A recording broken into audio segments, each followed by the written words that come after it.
Amerikalı dostlarımız New Jersey, New York, Pennsylvania, Boston, Massachusetts eyaletlerinden hizmet dostları. Daha önce Türkiye'ye gitmişler.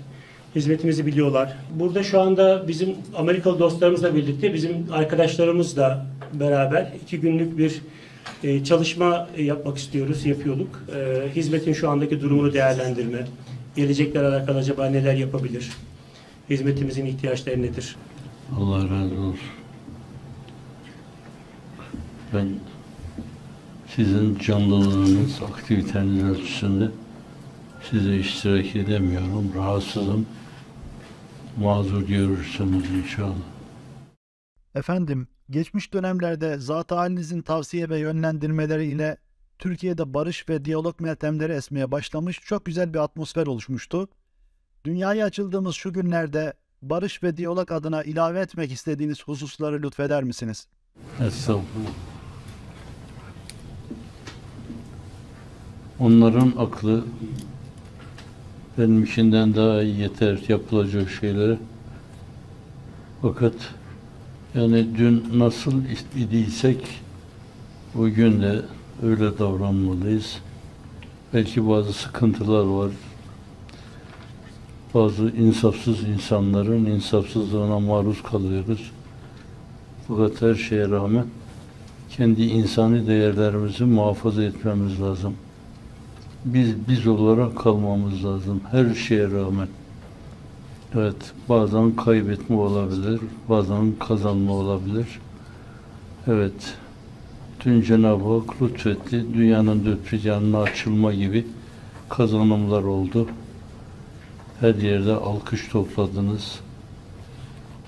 Aradan kendi ülkenizde bir insafsızlığa maruz kaldınız. Şu devam ediyor, o husus devam ediyor. Mukabeleyi bilmişir, kaide-i zalimanesinde bulunsanız bence musibeti ikileştirmiş olursunuz. Herhalde size düşen şey dünkü gibi hareket etmek her şeye rağmen. Dün de belli baskılar vardı, tazikler vardı yine. Ama bugünkü biraz daha fazla, biraz daha şiddetli, biraz daha insafsızca. Asıl mesele de bu türlü durumlarda insaflı olmak, mülayim olmak, yumuşak olmak.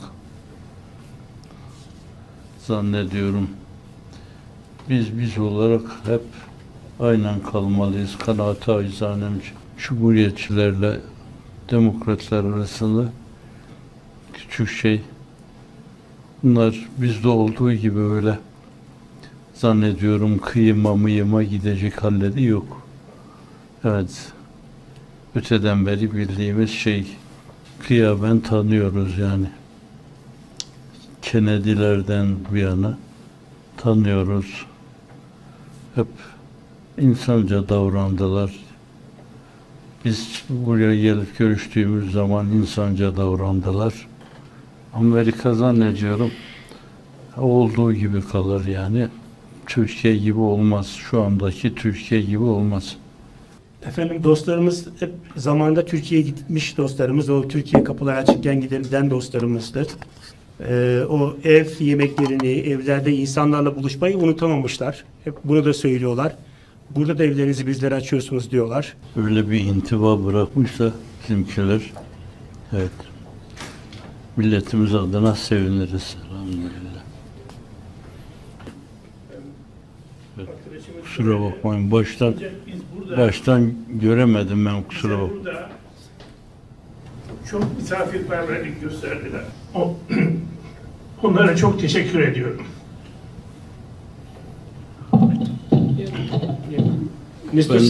Ben de hem onlara hem de size, babana, amcana gönülden teşekkür ediyorum. Allah razı olsun.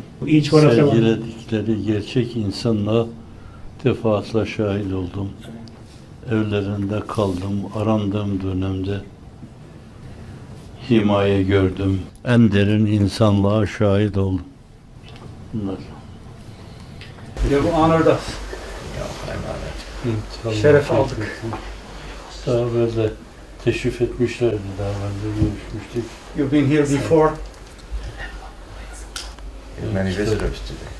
Kitaplar burada. Keeping the books and giving them to his visitors. Efendim Orey Hoca'nın kitabının lansmanı yapıldı. Washington DC'de, çevre eyaletlerde kitap toplantıları başladı. Hocayı davet ediyor arkadaşlar, muhtelif eyaletlere, şehirlere. İlgi, alaka iyi oluyor. Kendisi iyi bir hatip ve peşinden soru cevaplarla Amerikalı dostların da katıldığı buluşmalar başladı kitap etrafında. Evet, bahsettiler arkadaşlar. Allah razı olsun. Ben kendi şahsım adına onların yaptıkları şeyleri zahmet diyorum.